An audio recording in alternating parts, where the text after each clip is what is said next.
प्राचीन काल की बात है। शेषनाग का एक महाबलवान पुत्र था। उसका नाम मणिनाग था। उसने भक्ति भाव से भगवान शंकर की उपासना कर गरुण से अभय होने का वरदान मांगा। भगवान शंकर ने कहा, ठीक है, गरुण से तुम निर्भीक हो जाओ। तब वह नाग गरुण से निर्भय हो क्षीर सागर, भगवान विष्णु जहां निवास करते हैं, वहां क्षीर सागर के समीप विचरण करने लगा। उसकी इस प्रकार की धृष्टता देख गरुण को बड़ा क्रोध आया और उसने मणिनाग को पकड़कर गरुण पाश में बांधकर अपने घर में कैद कर लिया। इधर जब कई दिन तक मणिनाग भगवान शंकर के दर्शन को नहीं आया, तो नंदी ने भगवान शंकर से कहा, हे देवेश, मणिनाग इस समय नहीं आ रहा है। अवश्य ही उसे गरुण ने खा लिया होगा या बांध लिया होगा। यदि ऐसा न होता तो वह क्यों ना आता यहाँ पर। तब नंदी की बात सुनकर देवादिदेव भगवान शिव ने कहा, नंदिन, मणिनाग गरुण के घर पर बंधा हुआ पड़ा है, इसलिए शीघ्र ही तुम भगवान विष्णु के पास जाओ और उनकी स्तुति करो। साथ ही स्वयं मेरी ओर से कहकर गरुण द्वारा बांधे गए उस सर्प को ले आओ।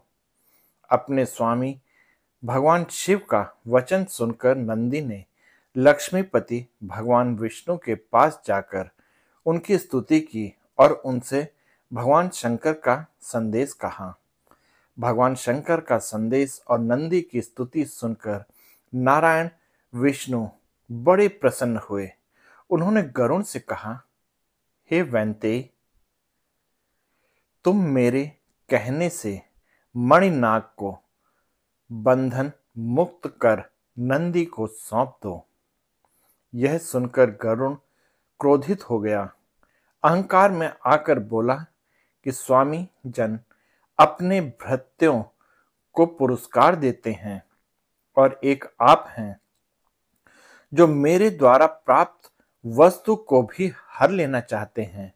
हे नारायण, मेरे बल से ही आप दैत्यों पर विजय प्राप्त करते हैं और स्वयं मैं महाबलवान हूं, ऐसी डींग हाँकते हैं। गरुण की अहंकार पूर्ण बातें सुनकर भगवान विष्णु ने हंसते हुए कहा, पक्षीराज, तुम सचमुच मुझे पीठ पर ढोते ढोते निर्बल हो गए हो। हे खगश्रेष्ठ, तुम्हारे बल से ही मैं सब असुरों को जीतता हूं, जीतूंगा भी। अच्छा, तुम मेरी एक कनिष्ठ का उंगली का भार वहन करो। यह कहकर भगवान विष्णु ने अपनी कनिष्ठ का उंगली गरुण के सिर पर रख दी। उंगली के रखते ही गरुण का सिर दबकर कोख में घुस गया और कोख भी दोनों पैरों के बीच घुस गई। उसके समस्त अंग चूर चूर हो गए। तब वह अत्यंत लज्जित दीन व्यथा से कराहता हुआ हाथ जोड़कर विनीत भाव से बोला, हे जगन्नाथ, मुझ अपराधी भृत्य की रक्षा करो, रक्षा करो। प्रभु, संपूर्ण लोकों को धारण करने वाले आप ही हैं।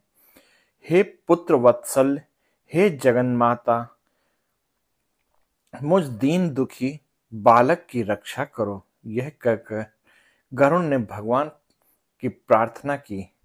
यह देख करुणामयी भगवती लक्ष्मी ने भगवान जनार्दन से प्रार्थना की कि प्रभु, गरुण आपका सेवक है, उसका अपराध क्षमा कर उसकी रक्षा करें। भगवान ने भी गरुण को विनीत और अहंकार रहित देखकर कहा कि गरुण, अब तुम भगवान शंकर के पास जाओ। भगवान शंकर की कृपा दृष्टि से ही तुम स्वस्थ हो सकोगे। गरुण ने प्रभु की आज्ञा स्वीकार कर नंदी और मणिनाग के साथ गर्भ रहित हो मंद गति से भगवान शंकर के दर्शन के लिए प्रस्थान किया। उनका गर्व दूर हो चुका था। भगवान शंकर का दर्शन और उनके कहने से गौतमी गंगा में स्नान कर वे वज्र सदृश देह वाले और वेगवान हो गए। आप लोगों को ये कहानी कैसी लगी, कृपया कमेंट करके मुझे बताइएगा।